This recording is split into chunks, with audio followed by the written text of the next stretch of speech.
पवित्र मंगलमयी कथा को जो पुरुष सुनता है वो निश्चय ही निष्पाप होकर मोक्ष को भगवत धाम। भानु जी नित्य नियम से यमुना जी की आराधना करते थे जाकर के, जिससे उन्हें एक सुंदर लाली की प्राप्ति हो। लाला की तो प्राप्ति हो चुकी है। श्री जी के एक भाई थे, क्या नाम था? श्रीराम। लाली की प्राप्ति के लिए आराधना कर रहे थे। यमुना जी में उन्हें एक प्रातःकालीन बेला पे सुंदर दिव्य कमल दिखाई दिया। इतना आकर्षण था कि वो कुछ विचार ही नहीं कर पाए। जे भी गए तो इतना तेज उस कमल में था कि वो देख नहीं पाए क्या है, पर इतनी आसक्ति हुई कि उस कमल को ऐसे गोद में ले लिया और जैसे कोई आवेश छा गया हो। सब नित्य कर्म भूल गए, क्योंकि जब प्रेम का प्रादुर्भाव होता है तो नियम अंतर ध्यान हो जाता है, और प्रेम की मूर्तिमान लाडली है तो सब नियम अंतर ध्यान भूल गए। अतिशय उमंग में वृषभानपुर की तरफ, रावल कहते हैं महल को, राजा जिस महल में निवास करता है उसका नाम रावल होता है। रावल की तरफ कदम अपने आप चल रहे हैं। प्रेम विवश है, उन्मादकारी प्रेम श्री जी के चरणों से प्रवाहित होता है। सत्प्रेम सिंधु मकरंद रसौग धारा, धारा प्रवाहित होती प्रेम। लाडली जी के विषय में कुछ बोलते बनता ही नहीं, किसी को नहीं बनता, बस सब चुप हो जाते। कौन रस बाड़े जा बोली वो भारी, ये कोई कथा भागवत नहीं है, ये लाडली जो है, लाडली जो बस थरथरा जाते हैं सब। लाडली जो है 9 महीने से श्री कीर्ति रानी को आभास हो रहा है कि हमारे गर्भ है, इसलिए वो यमुना जी नहीं जा पा रही है। और वृषभानु जी नित्य नियम पूरा, तो उनको जब कमल मिला तो विवश होकर के आ रहे। उसी समय श्री कीर्ति रानी को कुछ आनंदमयी पीड़ा महसूस होती है। साधारण प्रसव की तरह वेदना नहीं, एक आह्लादमयी आनंदमयी पीड़ा। वृषभानु जी गए और कीर्ति रानी से कहा आज दिव्य कमल मिला हुआ। इतना तेज, इतना आनंद कि कमल गोद में रखते हुए वो भी बेसुध हो गई। और जब सबको सुधाई तो कमल नहीं लाडली जुआ। ब्रह्म मुहूर्त का समय है। पुराणों में तो मध्याह्न का समय बताया गया है, हमारे ब्रज के रसिकों ने प्रातःकालीन बेला, क्योंकि कहते हैं अत्यंत सुकुमार राधा तत्व तो दोपहर की धूप में नहीं होगा। क्योंकि भगवान तो अवतरित हो सकते हैं, लेकिन हमारी अत्यंत सुकुमारी लाडली प्रातःकालीन बेला पे, अति शीतल अति मंगलमयी शांत बेला पर, शुक्ल पक्ष अंधेरे में ठाकुर जी प्रकट होते हैं। हमारी लाडली जो गोरी किशोरी जो शुक्ल पक्ष, तिथि यही अष्टमी और चंद्रवासा सोमवार। पर्यंक में विराजमान श्री कीर्तिदा रानी को पूर्ण यह अनुभव हुआ कि हमारे गर्भ से ही इस दिव्य बालिका का प्रादुर्भाव हुआ। बहुत सी सुंदर सुंदर वृद्धा गोपिकाएं पीड़ा की सूचना सुनकर, आनंदमय पीड़ा की सूचना सुनकर आ गई थी, लेकिन उनको कुछ भी सेवा नहीं मिली, क्योंकि लाडली जो का प्रादुर्भाव उस कमल में पहले ही हो चुका था। निकुंजेश्वरी कमल में आके विराजमान हुई और फिर कीर्तिता की गोद में आ गई। सब आश्चर्यचकित है, इतनी ज्योति, सबके नेत्र चकाचौंध है। जब लाडली जी प्रकट हुई, किसी की सामर्थ्य नहीं हो रही कि हमारी लाडली जी को देख पाओ, इतना तेज है। ऐसा अनुमान करो मानो करोड़ों चंद्रमा एक साथ उदय हो गए हों वृषभानु भवन में। अब श्री जी के आगे बस हम आप तो कोई सामर्थ्य नहीं, कवियों की तो कोई सामर्थ्य नहीं। कवि के लिए तो महाप्रभु कह रहे देवलोक भूलोक रसातल सुनि कवि कुल मति डरिए।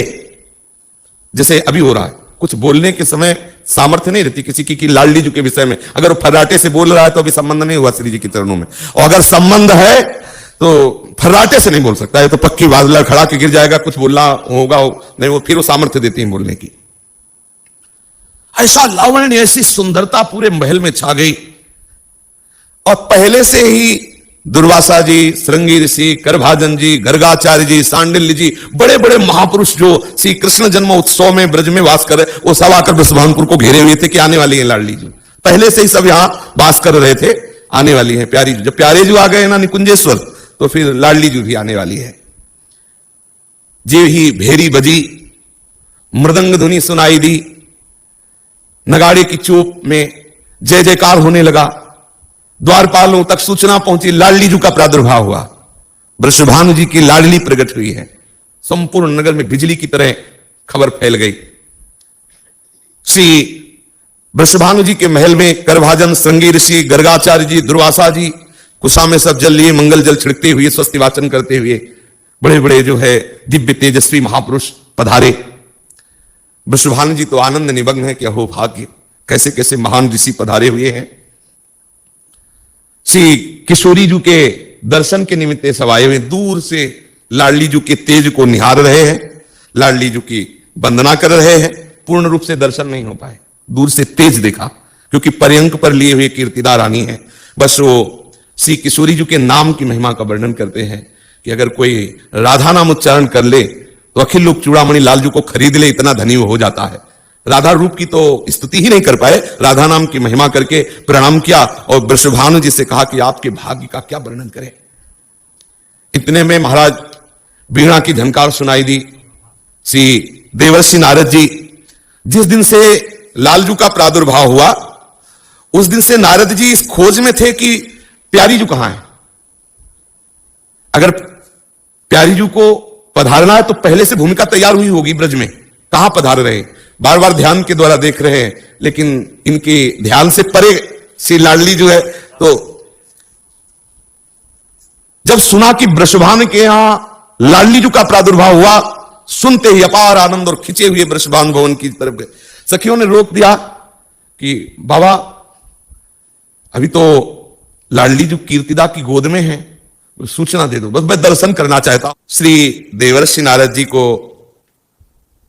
वृषभानु जी लेकर के अंदर जा रहे हैं। कीर्तिदा रानी प्रणाम मुद्रा में होती हैं। सुप्रसन्न दृष्टि देवर्षि नारद जी की हो रही है। श्री लाडली जी पर दृष्टि डाली तो छोटी सी गौर बदन, बिजली जैसी कांति, विशाल नेत्र, कान तक फैले हुए नेत्र श्री लाडली जी के। अलवेली सर खंजन मीन मृगज मद मेटत, कहा कहो नैनन की बातें।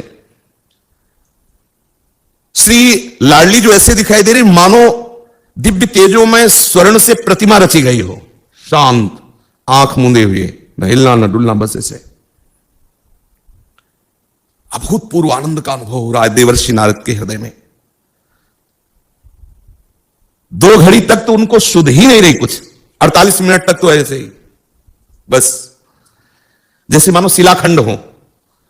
2 घड़ी के बाद कुछ ज्ञान हुआ, सोचने लगे कि ये तो प्यारी जो नित्य किशोरी है, बाल रूप का सौंदर्य तो हम सह नहीं पा रहे हैं। 48 मिनट के बाद होशारा देवर्षि नारद जी को ब्रह्मलोक, रुद्रलोक, इंद्रलोक, सब लोकों में गया, लेकिन कहीं ऐसी देवी के दर्शन नहीं हुए जैसी मुझे कोई बेहोश कर दे, ऐसा मैंने दर्शन आज तक नहीं किया।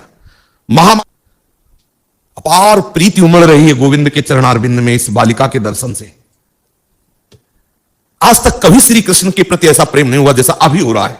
समझ लीजिए, लाडली जी की कृपा का स्वरूप होगा कि आप गोविंद अनुरागी हो जाओगे, और गोविंद अनुरागी का फल होगा कि आप राधा के बिना जी नहीं सकते हैं। बस अब तो निश्चित हो गया कि रासेश्वरी पधारी है देवर्षि नारद जी को। ऐसा फिर सोचा कि अभी अवसर है, आगे तो नहीं अवसर मिलेगा। वृषभानु जी से कहा कि मैं कुछ एकांत में इस बालिका के मंगल के लिए अनुष्ठान करना चाहता हूं, कुछ क्षण का है वो मंत्र, पूरा अकेले में पाठ करेंगे हम, तुम बाहर हो जाइए। वृषभानु जी, अहो भाग्य हो भाग्य। वृषभानु जी बाहर हो गए, सबको बाहर कर दे, केवल बालिका अकेले गदगद कंठ से अश्रु प्रवाह करते हुए स्तवन आरंभ किया। आभास हुआ कि यही प्यारी जो है मूर्छित होकर गिर गए। ललिता विशाखा जी ने विचार किया कि प्यारी जू तो इनकी प्रार्थना से प्रकट हुई है, पर ये देख नहीं सकते, तो जल्दी से प्यारी जू के गोरे चरणारविंद का चरणामृत लिया और नारद जी के मुख में डाला और छिड़का, तो जैसे किसी मूर्छित पुरुष को चेतना जागृत हो जाए ऐसे। अब जो चेतना हुई, अब इसमें सामर्थ्य है कि राधा किशोरी को देख सके, राधा किशोरी के चरणामृत से। जो ही प्यारी जू को देखा, देखने की सामर्थ्य नहीं थी, शरीर कांप रहा था। ललिता विशाखा ने कहा जल्दी से प्रणाम कर लो, नहीं अंतर्ध्यान हो जाएंगे। देवर्षि, ये तुम पर कृपा करने के लिए निकुंजेश्वरी का जो रूप प्रकट हुआ है, केवल आप इस एक क्षण के लिए है। देवर्षि नारद जी ने प्रणाम किया, प्यारी जू फिर वही बाल रूप में। नारद जी ने आवाज की, वृषभानु जी आए। वृषभानु जी ने कहा कि बहुत कृपा हुई, आप पधारे। महाराज, एक चीज हमारे हृदय में बहुत दुख दे रही, हमारी लाडली आंख नहीं खोल रही अभी तक, आंख मूंदे हुए है, शांत पड़ी हुई, हिल डुल नहीं रही, ना बोल रही, मतलब एक वहां कुछ तो होना चाहिए, बस एक ऐसा लग रहा है कि मूर्ति जैसी है। नारद जी ने कहा वो उपाय तो अभी हम किए दे रहे हैं। वीणा उठाई, जय कृष्ण मनोहारिणी, जय वृंदावन प्रिय। कृष्ण मनोहारिणी, जय कृष्ण मनोहारिणी। जीव ही कृष्ण मनोहारिणी ऐसा शब्द लाडली जी के कान में पड़ा, बस हुंकार करके नेत्र खोल दिए।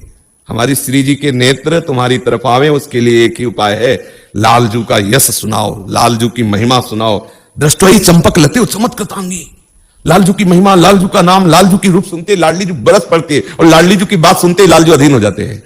इसीलिए रसिक जल युगल चर्चा करते रहते, कभी प्रिया की चर्चा, कभी लाल की चर्चा, कभी प्रिया लाल की चर्चा।